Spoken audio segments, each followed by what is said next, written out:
Our next speaker is Eric Keel. Eric is the district manager for District 1 Probation and Parole. Like Gar had mentioned, my name is Eric Keel. I'm the district manager for District 1 Probation and Parole. I've been with the Department of Correction going on my 14th year in June. And yes, I started when I was 14. And so that was a long time ago. But I've been a probation officer for most of my career, supervised regular caseloads, sex offender caseloads, substance abuse caseloads. You name it, I've supervised it. One common factor with almost all of the people I supervised was that, number one, most of them were on drugs, and two, most of them didn't have Christ in their lives. The vast majority of them do not know their Lord. And even though I'm in government, I'm not ashamed to say that. We need that void to be filled with these people. That is what's missing in these people's lives. And Andrew, you could probably attest to that. I mentioned that I've been with the department 14 years. Recently, I started here in District 1. That was about 4 months ago. And so, Gar, I've known you now for what, a year and 4 months. So, anyway. I'm with the government and I'm here to help. And how many times have you heard that before? Anyway. Like I mentioned, I want to talk about some of probation and parole. And I'll start with the basics. Parole happens when someone commits a felony. They end up going to prison. A judge sentences them to prison. And after a period of time of serving time, they'll come back into the community and spend time with a probation and parole officer on parole. Probation, a little bit different. Once again, they commit a felony, and instead of the judge sending them to prison, they're sentenced to a term of probation, typically anywhere from 1 year up to 10 years of probation or so. All those folks, depending on how well they do, have an opportunity to be released off of probation and parole early. And quite a few of them actually do finish up early. And usually what holds them back is drug use. District 1 consists of the 5 northernmost counties, and that's Boundary, Bonner, Benewah, Kootenai, and Shoshone. You may be surprised to know that we supervise a total of 1,485 people in those five counties, the lion's share of them right here in Kootenai County. Of that, 1,268 are on probation, and 271 are on parole. 271 of those folks have been in prison and have come back out. My staff consists of 35 and a half positions.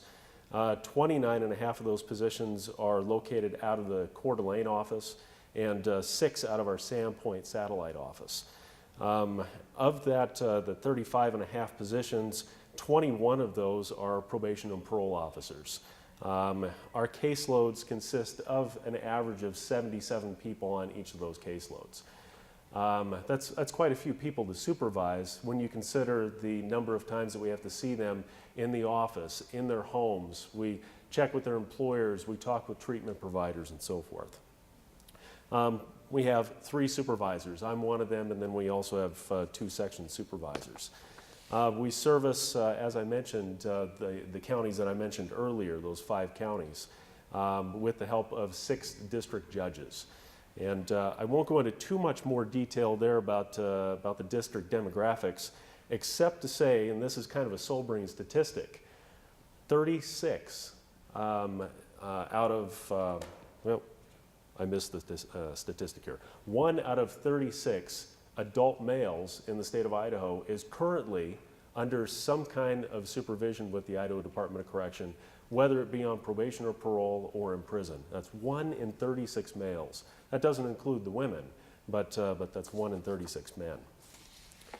Of our total offender population right now, which includes probation and parole and offenders in the community, we have a total as of March 9th, so very recently, as of today, that's 19,505 people that are currently under the supervision of the Department of Correction.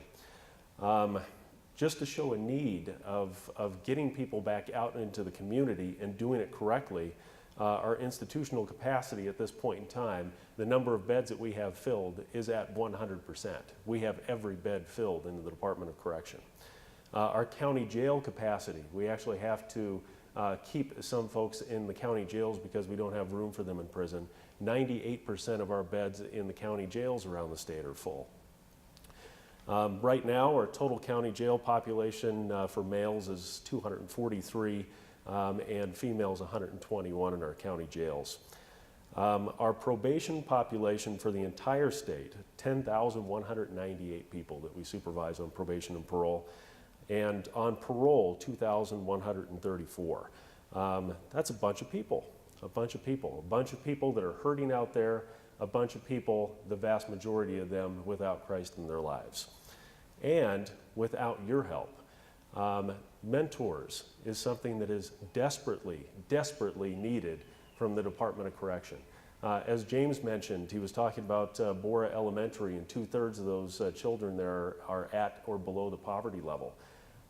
Those people, those children, their parents are the people that I supervise.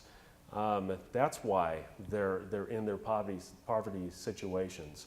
That's why they're having difficulties with drug abuse and being able to stay on the right track. It's because their families, their fathers and their mothers, are currently under adult felony supervision, and most of those are on for drug crimes.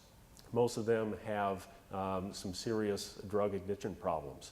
87% of the individuals in prison right now are there because of drug or alcohol offenses. 87%, absolutely huge. I wanted to have Gar pass out this piece of paper, which he did. And this is from January of '07. And I thought that this was kind of interesting to take a look at yet some more demographic facts here. But of the prison population, 89.1% is made up of males and 10.9% females. Probation and parole supervision, 73.2 males and 26.8 females. And so we have more of a percentage of females out in the community than we do in prison. And I thought that was kind of interesting. You can also take a look at the race demographics there. Age, I think, is rather interesting as well. 21 to 35, about half of those people, ages 21 to 35 in prison, are between those ages. And 36 to 50, 35.9%. And most of those, as I mentioned, are there for drug and alcohol abuse. You could also take a look at the demographics of crime and what they're in there for. The main reason that I brought this fact sheet out was to take a look on the left-hand side about the projections. July of 2007, incarcerated, we expect to have 7,436 people. Supervised on probation and parole, 12,673.